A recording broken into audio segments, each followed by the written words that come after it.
नमस्कार दोस्तों, एक बार फिर से आप सभी का हार्दिक स्वागत है आपके अपने YouTube channel imperial agro classes पर। इस वीडियो में हम डिस्कस करने वाले हैं आपका जो एग्रीकल्चर सुपरवाइज़र 2021 का पेपर हुआ है।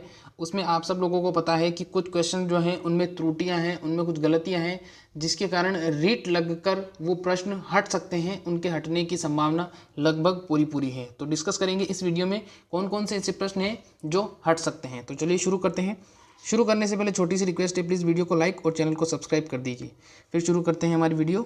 देखिए, सबसे पहले तो क्वेश्चन नंबर जो 15 है, इसके अंदर दिया गया है किस विकल्प के शब्द युग्म का अर्थ असंगत है। तो इसके अंदर जो आंसर माना गया है वो डी आंसर माना गया है, लेकिन इसके अंदर जो सी वाला ऑप्शन है उसके अंदर जो आपात दिया गया है, आपात का मतलब संकट तो होता ही है, लेकिन इसके साथ साथ एक वर्ड और है, संकट नहीं होता है। इसका जो वर्ड, इसका आपात का मतलब होता है पैर तक, यानी आपात मस्तक एक वर्ड है। आपात मस्तक हिंदी में पढ़ा होगा आपने, तो उस हिसाब से आपात मतलब संकट नहीं होता है, किताब में दिया हुआ है। तो इस हिसाब से इस प्रश्न के हटने की संभावना है। अब आगे बात करते हैं नेक्स्ट प्रश्न की।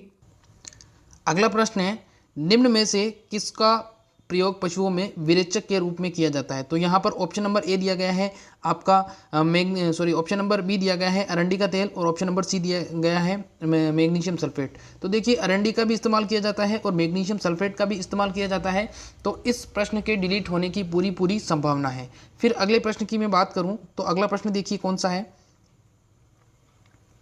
अगला प्रश्न है, निम्न में से बकरी की विदेशी नस्लें। अब ऑप्शन नंबर डी देखिए, सी नंबर जो है वो है बारबरी और डी है टोगनबर्ग। अब जो बारबरी है, बारबरी का उत्पत्ति स्थान क्या माना जाता है? बारबरी का उत्पत्ति स्थान माना जाता है सोमालिया। बर्बरी सोमालिया का बर्बरा क्षेत्र, यानी इसका उत्पत्ति स्थान जो है वो क्या है? अफ्रीका है, ठीक है। और जो टोगनबर्ग है उसका उत्पत्ति स्थान क्या है? उसका उत्पत्ति स्थान है स्विट्जरलैंड। तो इस हिसाब से इस प्रश्न के डिलीट होने की भी पूरी संभावना है, क्योंकि बारबरी और टोगनबर्ग दोनों ही कौन सी नस्लें हैं? दोनों ही विदेशी नस्लें, ठीक है। अगले प्रश्न की बात करते हैं। देखिए, नेक्स्ट प्रश्न जो है वो भी थोड़ा इसी प्रकार का क्वेश्चन है। क्वेश्चन पूछा गया है कि विश्व की सबसे ऊनी लोकप्रिय ऊनी भेड़ का नाम बताना है। तो अब यहाँ पर दिया गया है ऑप्शन नंबर बी में मेरिनो और ऑप्शन नंबर डी में दिया गया है रेम्बुलिएट। अब जो रेम्बुलेट होता है उसी को मेरिनो के नाम से भी जाना जाता है, यानी जो रेम्बुलेट होता है उसी को मेरिनो बोलते हैं और मेरिनो को रेम्बुलेट बोलते हैं, यानी कि ये दोनों सेम ही हैं।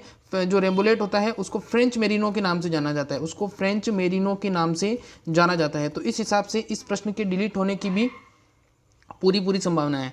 तो देखिए, ये जो कुछ प्रश्न मैंने बताए ये बिल्कुल डिलीट होने की पूरी संभावना है, क्योंकि इन प्रश्न में त्रुटियां हैं। और बिल्कुल जब बोर्ड पेपर लेता है तो लगभग 7 से लेकर 8 क्वेश्चन, हमेशा वो उसकी रणनीति रहती है कि 7 से 8 क्वेश्चन वो जानबूझकर गलत बनाता है, जिससे जो स्टूडेंट होते हैं उनका जो छटनी की जा सके आसानी से। तो लगभग आप पुराने जितने भी पेपर हुए हैं उनको उठाकर देख लीजिए, लगभग 8 से लेकर 9 क्वेश्चन आपको हर एग्जाम में डिलीट होए हुए मिलेंगे। तो इसमें भी लगभग मान के चलिए आपकी कम से कम 5 क्वेश्चन डिलीट होने तय हैं, बिल्कुल से 5 क्वेश्चन कम से कम डिलीट होंगे। और वो हमेशा ये जानबूझकर बोर्ड के द्वारा ये रणनीति अपनाई जाती है ताकि भीड़ को कम किया जा सके। तो ये वीडियो आपको कैसी लगी, प्लीज़ वीडियो को लाइक करना और चैनल को सब्सक्राइब जरूर करिएगा। Thank you.